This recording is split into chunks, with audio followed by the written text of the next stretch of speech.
sur cette association. Tout a été déterminé au cours de cette première soirée, de la nuit qui a suivi. Nous avons écrit les 4 premiers tomes en très peu de temps, en moins d'1 an. Et cette série était prévue en 13 tomes. Malheureusement, la disparition tragique de Pierre m'a obligé à revenir sur cette décision de départ. Et il n'y aura plus que 8 tomes, dont 2 pour Pierre et 6 pour moi, histoire de mener quand même cette série à son terme.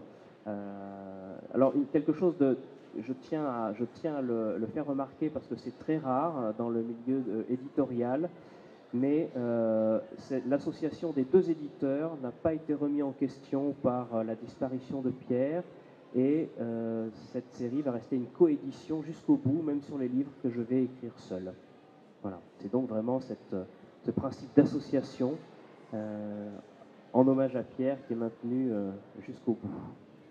Alors, merci pour ces précisions. Effectivement, c'est assez rare pour être souligné, cette association d'écriture et éditoriale. Peut-être dire, pour anticiper sur ce qu'on va échanger tout à l'heure, à propos de, au fond, qu'est-ce qui peut toucher toutes les générations dans ces littératures de l'imaginaire. J'en vois au moins une, je vous la proposerai tout à l'heure.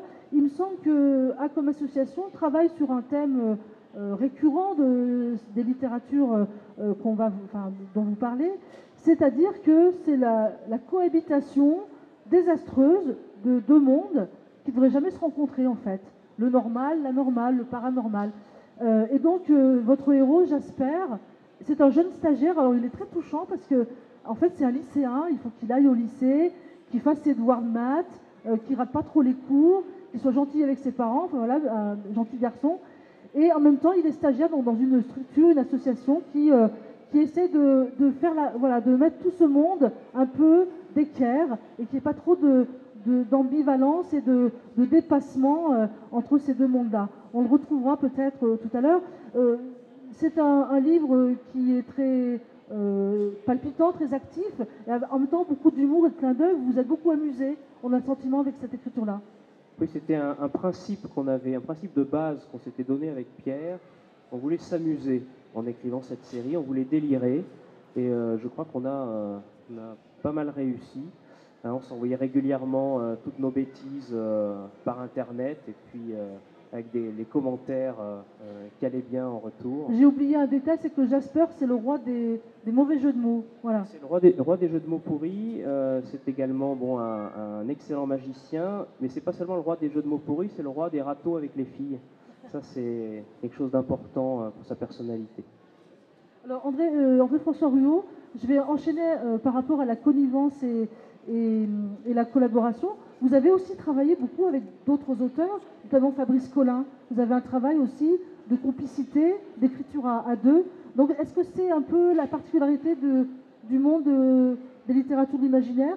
C'est propre à cet univers-là? C'est très rare en littérature générale. C'est très rare en littérature, c'est certain. Ouais. En tout cas, ils ont bien tort parce que c'est sacrément enrichissant. Hein. Oui, parce que ce qu'on fait à 2, on ne le ferait pas tout seul, mais littéralement. C'est-à-dire que quand ça fonctionne, en tout cas, lorsqu'on écrit à 2, le résultat, c'est pas une personne plus une personne. C'est vraiment une 3e personne qui aura écrit. Quand je relis des pages du bouquin sur Sherlock Holmes que j'ai publié il n'y a pas très longtemps avec Xavier Moméjean, et franchement, des fois, je me dis, waouh, on a fait ça, nous? Waouh, on se dépasse, quoi. Et sans se vanter et puis sans s'épuiser, parce qu'en plus, c'est vachement agréable et c'est pas très fatigant, curieusement, de bosser à 2. Il y a toujours moyen de filer à l'autre le truc qu'on ne sait pas bien faire, et lui, il fait de même. On prend finalement les parts les plus agréables chacun, on se complète, on se réécrit. Bref, c'est clair que j'adore écrire avec quelqu'un d'autre quand on s'entend aussi bien que pour mes bouquins pour la jeunesse, Fabrice Collin, ou pour l'adulte avec Xavier Moméjean.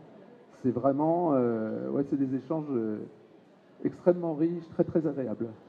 Il y a quelque chose que j'ai oublié de dire pour vous présenter, André-François Ruot, c'est votre anglophilie, votre amour de l'Angleterre, de Londres notamment, votre amour de la ville. Vous adorez, enfin vous êtes aussi un partisan de la fantaisie urbaine, on y reviendra peut-être, et vous avez d'autres amours, dont Arsène Lupin. J'aimerais bien qu'on en parle, à travers une collection que vous avez créée dans votre maison d'édition qui s'appelle la Bibliothèque Rouge. Moi je connaissais la rose, la verte, alors la rouge, qu'est-ce que c'est? Ben, c'est justement parce que nous adorons la bibliothèque rose et la bibliothèque verte, hein, évidemment. Donc on a cherché comment on a appelé notre collection. Je dis nous parce que c'est aussi avec Xavier Moméjean que je co-dirige cette collection, donc c'est là aussi une aventure collective. Et Xavier a proposé Bibliothèque Rouge, le rouge du sang, le rouge de l'énigme. Ça paraissait assez brillant, puisque l'idée de cette collection, il faut savoir que dans les pays anglo-saxons, donc je suis très anglophile et Xavier aussi, et dans les pays anglo-saxons, depuis très très longtemps, a été développé quelque chose qu'ils appellent The Game, le jeu. C'est les fans de Sherlock Holmes, mais depuis le départ, hein, à peine Sherlock Holmes a commencé à être publié, que The Game a commencé à être développé en même temps. C'est assez étonnant. Et ça consiste à faire semblant de croire que Sherlock Holmes a existé, parce que Sherlock Holmes est un personnage tellement puissant qu'on a vraiment l'impression qu'il a existé. Je veux dire, la série télé récente Sherlock, Sherlock Holmes, c'est de nos jours, et il est joué par un jeune homme. Waouh, ben, le jeune homme en question, on reconnaît Sherlock Holmes.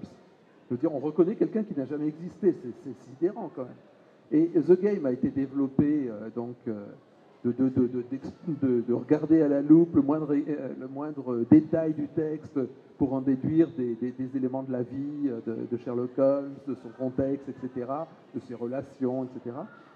Et en fait, nous, on a pris The Game et on s'est dit, mais on pourrait l'appliquer à quantité d'autres créations littéraires. Et l'intérêt, c'est, pour venir au sujet du débat, c'est que les littératures populaires en général et la littérature de l'imaginaire en particulier, il y a toujours une grande part d'enfance et donc de jeu.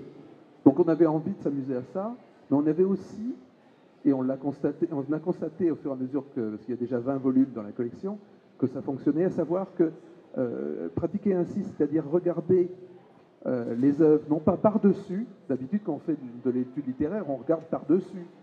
Là non, on se glisse dedans. On fait l'étude par-dedans. Et bien ça permet de découvrir d'autres choses, et notamment sur la structure de l'œuvre, le fait à quel point elle est bien construite, bien pensée, ou pas. C'est-à-dire que sur Fantomas, ça marche moins bien, parce qu'on se rend bien compte que c'est du n'importe quoi. Par contre, sur Hercule Poirot, on a été très agréablement surpris à quel point Hercule existe. Mais vraiment, c'est incroyable. On va le refaire, le Hercule Poirot d'ailleurs. Exister, ça veut dire avoir de la cohérence. Il est belge. Il est vraiment belge. Il est vraiment belge. Il est vraiment de son époque. Il a une vraie cohérence psychologique. Il est d'ailleurs touchant, poignant, passionnant. On a l'impression, enfin j'ai l'impression, que Hercule Poirot, je le connais et qu'il a existé autant que Sherlock Holmes. Et donc évidemment, la première fois en fait que j'ai travaillé de cette manière-là, c'était sur Arsène Lupin. Parce que bon, personnellement, mes lectures d'enfance, c'est Fantomette, Sherlock Holmes et Arsène Lupin, quoi, grosso modo. Donc, j'ai pas encore bossé sur Fantomette, mais Lupin m'habite depuis longtemps, ça c'est certain, et je suis en train de retravailler sur ce personnage-là. Vous étiez il n'y a pas longtemps à Étretat, d'ailleurs, et vous me disiez au téléphone l'autre jour que c'était important, cette entrée à l'intérieur du personnage, d'être dans les ambiances aussi. Géographique, physique. Bah oui, parce que c'est quand même la 4e fois que j'écris un bouquin sur Arsène Lupin. Et honte sur moi, j'avais jamais foutu les pieds au pays de Caux, en Normandie, qui est le pays d'Arsène Lupin.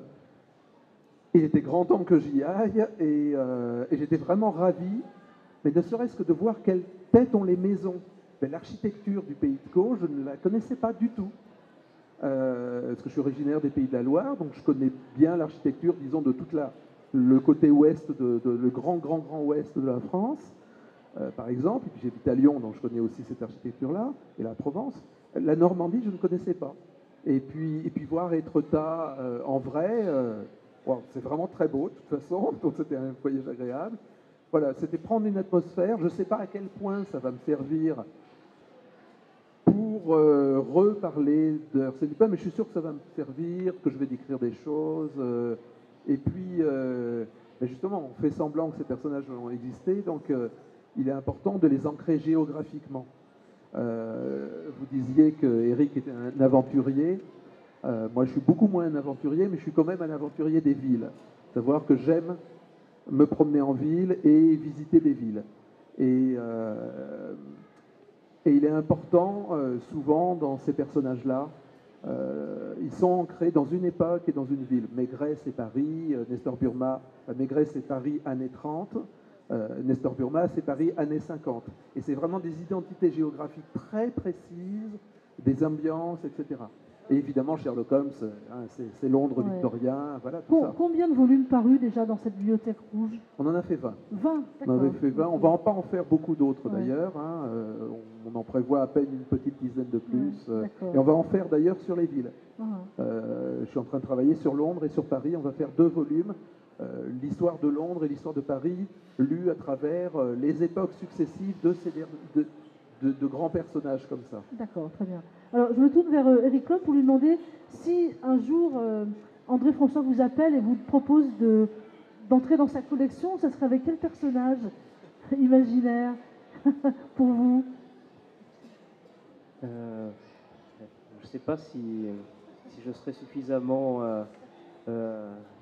pointu et motivé pour entrer dans cette collection. En tout cas, quelqu'un qui aurait habité votre enfance de lecteur, peut-être. Alors, moi, ce n'était pas Fantomette, Sherlock Holmes et Arsène Lupin, c'était le Club des 5, L'Angelot agent secret, et ensuite toute la